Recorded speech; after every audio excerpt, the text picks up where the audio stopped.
They study to learn their strategies, to know what they're going to do, so that when they do certain things, when they know what's coming against them, they learn what they do in these particular instances.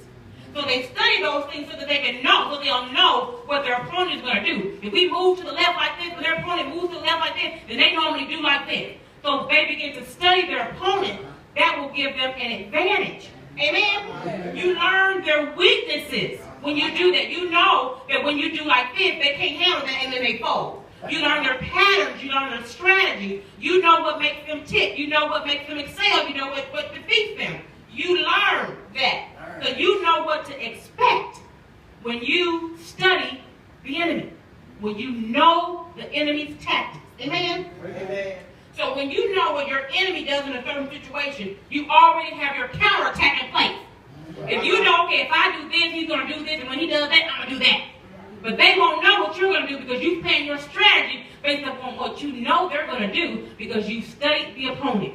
You know your enemy. The struggle you are in right now is a spiritual battle. And it cannot and will not be won in the flesh. You have to use your spiritual weapons to win this war that you're in. The weapons of our warfare are not carnal, but they're mighty through God to the pulling down of strongholds. Remember, we wrestle not against flesh and blood, but against principalities, against powers, against the rulers of darkness of this world, against spiritual wickedness in high places. So this is a spiritual war that you're fighting, a spiritual battle that you're in. Whether you recognize it or not, every single struggle that you're going through can be won in the spirit.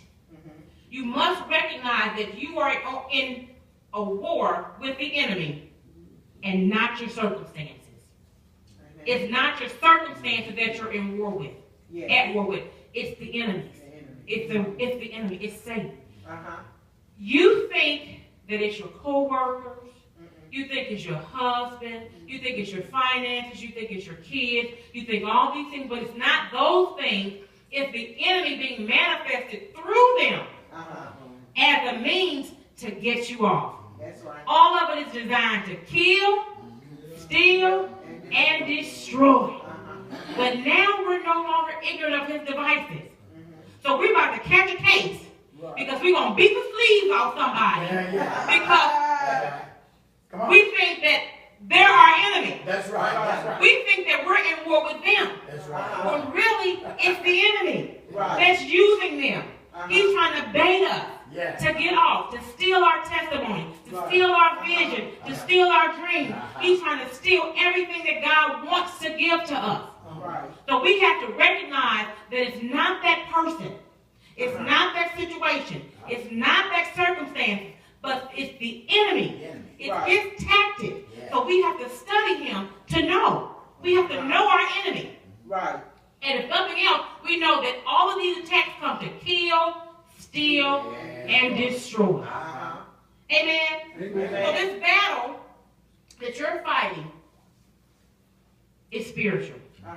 It can't be fought in the natural. So what does that mean? You can't stop smoking. You can't stop lying. You can't stop fornicating. You can't stop lying. You can't stop doing anything. You can't stop stealing. You can't stop overeating. You can't do anything in your own strength. Remember, it's not by power.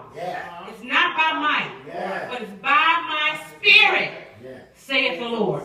He's the one that's going to empower us to do it. So you cannot do this in your own